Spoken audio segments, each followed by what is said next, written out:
क्योंकि यासिर हुमायूं साहब मेरी प्रोग्राम में आए थे जो सूबाई वज़ीर तालीम है, और उन्होंने कमेंट किया था कि असल में ये 2 स्टेप्स के अंदर एग्जाम्स होंगे। पहले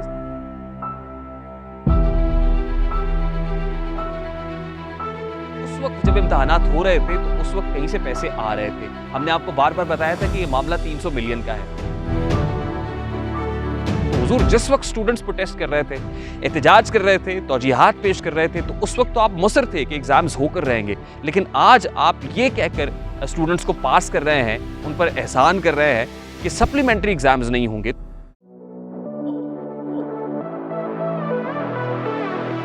अस्सलाम वालेकुम मेरे सादा से पाकिस्तानियों।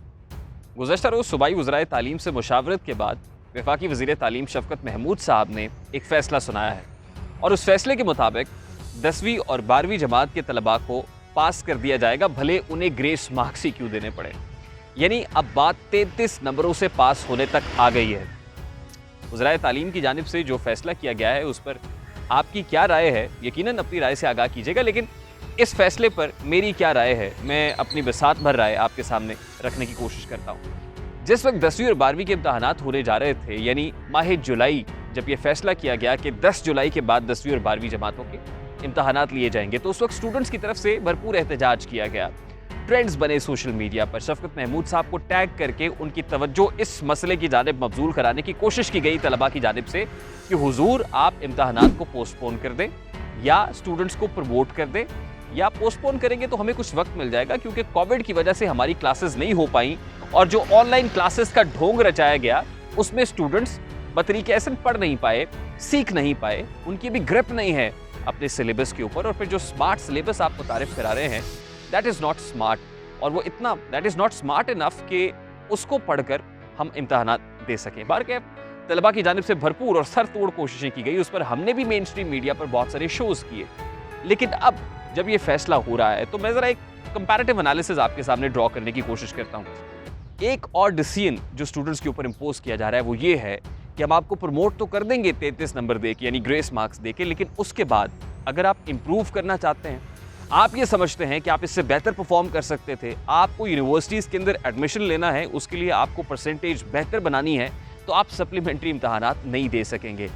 ये वो डिसीजन है जिससे मुझे बहुत इख्तलाफ है, और उसकी तौजी ये पेश की जा रही है कि कोरोना की बाइस हम इस बात के मुतहम्मिल नहीं हैं कि हम एग्ज़ाम्स फिर से कंडक्ट कर सकें। तो हुजूर, जिस वक्त स्टूडेंट्स प्रोटेस्ट कर रहे थे, एहतजाज कर रहे थे, तौजीहात पेश कर रहे थे, तो उस वक्त तो आप मुसर थे कि एग्ज़ाम्स होकर रहेंगे, लेकिन आज आप ये कहकर स्टूडेंट्स को पास कर रहे हैं, उन पर एहसान कर रहे हैं कि सप्लीमेंट्री एग्ज़ाम्स नहीं होंगे। तो सप्लीमेंट्री एग्ज़ाम्स शायद इस वजह से ना कराने का फ़ैसला किया गया है कि आपके पास वो इंफ्रास्ट्रक्चर, आपके पास वो पैसे नहीं हैं, वो आपके पास तैयारी नहीं है कि आप इम्तहानात को कंडक्ट कर सकें। देखिए, इम्तहानी मराकज़ बनाने से इम्तहानात लेने तक एक हेफ्टी एक्सरसाइज है जिसके अंदर बहुत सारे पैसे लगते हैं, और उस वक्त जब इम्तहानात हो रहे थे तो उस वक्त कहीं से पैसे आ रहे थे। हमने आपको बार बार बताया था कि ये मामला 300 मिलियन का है, क्योंकि बहुत सारे ममालिक आपको एड दे रहे थे।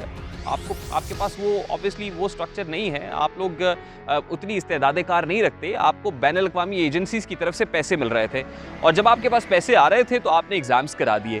अब जबकि ऐसा कोई इम्कान नहीं है, ऑब्वियसली सप्लीमेंट्री पेपर्स कंडक्ट कराने के लिए तो आपको कोई पैसे नहीं दे रहा है, तो आपको अंदाज़ा है कि ये सब कुछ हमें अपने बलबूते पर करना पड़ेगा, और उस वजह से आप हाथ खड़े कर रहे हैं, आप सरेंडर कर रहे हैं, आप ये कह रहे हैं कि हम सप्लीमेंट्री पेपर्स नहीं ले सकते। तो वो स्टूडेंट्स जो इम्प्रूव करना चाहते हैं, अपने मार्क्स को बेहतर बनाना चाहते हैं, जिनको यूनिवर्सिटीज़ में पहुंचना है, जो कोविड की वजह से नहीं पढ़ सके थे, जो ऑनलाइन क्लासेस इफेक्टिवली नहीं ले सकते थे, जिनके पास इंटरनेट की एक्सेस नहीं थी, जो उस वक्त आपसे इस्तफसार कर रहे थे, वो कहाँ जाएंगे? यकीनन वो सर पीट कर रह जाएंगे। तो ये एक बहुत बड़ा प्रॉब्लम है जो आपने जन्म दिया है, आपकी इनकॉम्पिटेंस ने जन्म दिया है, आपकी मिसमैनेजमेंट ने जन्म दिया है, आपकी बैड गवर्नेंस ने दिया है।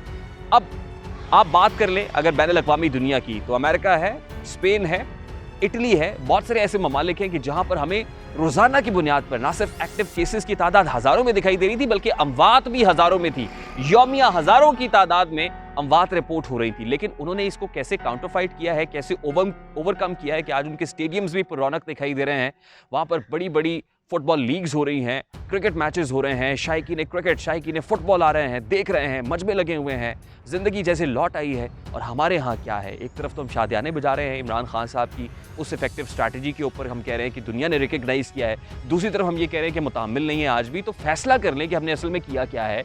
खुदारा हमारे एजुकेशन सिस्टम को इस तरह से उसका भट्टा ना बिठाएं, उसको इस तरह से फ्लॉप ना करें। हमारे वो स्टूडेंट्स जो बड़ी अच्छी परसेंटेज लेकर पास करते हैं एग्ज़ाम्स को, जो यूनिवर्सिटीज़ की दहलीज तक पहुंचते हैं, बड़े कॉम्पिटेंट लोग हैं, लेकिन उन जहनों को जंग मत लगाएं, उनकी जहन साजी बेहतर अंदाज में कीजिए ताकि वो इफेक्टिवली अपने करियर को आगे परसू कर सके। क्योंकि बहुत सारे ऐसे लोग हैं पैंडेमिक के अंदर, बहुत सारे स्टूडेंट्स से मेरी बात हुई है कि जो अंडर प्रेशर है, अंडर सम सीरियस प्रेशर है। बहुत सारे ऐसे लोग भी हैं जिन्होंने अपने आप को इतना आइसोलेट कर लिया साइकोलॉजिकल प्रेशर के अंदर, जो अपने दोस्तों से बात भी नहीं करते हैं। और यकीनन जब रिजल्ट्स आ रहे होंगे तो वो सारी जब हंडिया बीच चौराहे फूटेगी तो शफकत महमूद साहब आपको ज़रूर कोसेंगे लोग, और फिर मैं देखूंगा कि ट्रेंड्स बनते हैं या नहीं बनते हैं। तो ये एक बहुत बड़ा अलमिया है जो जन्म लेने जा रहा है। खुदारा अगर आप इस पर नज़र षानी कर सकते हैं, क्योंकि यासिर हुमायूं साहब मेरी प्रोग्राम में आए थे जो सूबाई वज़ीर तालीम है, और उन्होंने कमेंट किया था कि असल में ये दो जो है क्या लेना चाहिए कि स्टेप्स के अंदर एग्ज़ाम्स होंगे। पहले स्टेप में एग्ज़ाम्स होंगे, फिर दूसरे में वो होंगे कि जिसके अंदर हम बहुत सारे ऐसे लोग जो समझेंगे कि हम अभी तैयार नहीं हैं, वो दूसरे स्टेप के अंदर एग्ज़ाम्स में अपीयर हो जाएंगे। ऐसा तो बिल्कुल नहीं हुआ। यानी आप कहते कुछ हैं और करते कुछ हैं।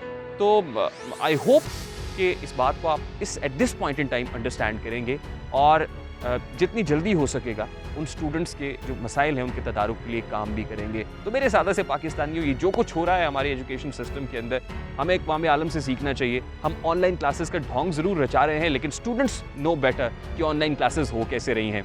हम क्लासेस तो ऑनलाइन लेते हैं, लेकिन स्टूडेंट्स को एग्ज़ाम के लिए हम फिर से इम्तहानी मराकज़ में बुला लेते हैं कि जहाँ पर ऑब्वियसली कोरोना के इम्कानात ज़्यादा होते हैं। पूरी दुनिया ने असेसमेंट के टूल्स बनाए हैं, ऐसे सॉफ्टवेयर्स बनाए हैं, ऐप्स डेवलप किए हैं कि असेसमेंट भी स्टूडेंट्स की बेहतर हो सके, आप एग्ज़ाम भी ले सकें। आपको जो है वो टेली स्कूल बनाने के लिए बाहर से बड़ी बड़ी इमदाद तो मिली, आपने टेली स्कूल तो बना लिया जिसका मेरा ख्याल है कोई इफेक्टिवनेस नहीं है, लेकिन खुदारा कोई असेसमेंट का ऐसा मैकेनिज्म बनाएं कि आप इम्तहानात को भी ऑनलाइन ले सकें, क्योंकि अभी बहुत सारी वेव्स आनी है। अभी कोरोना से आप उस तरह से निबरदाज़मा नहीं हुए, that is not over yet. तो खुदारा एक ऐसा सिस्टम बनाए कि दुनिया तारीफ़ कर सके कि पाकिस्तान के पास ऐसा सिस्टम है कि जिसमें आपकी जो एजुकेशन है वो सफ़र नहीं होगी बल्कि स्मूथली चलती रहेगी। तो ये चंद गुजारिशात थी जो मुझे करना थी। यकीनन अरबाब इख्तियार की सोच पे दस्तक है, और दस्तक हम देते रहेंगे जब तक दरवाज़ा ना खुले। Thank you very much.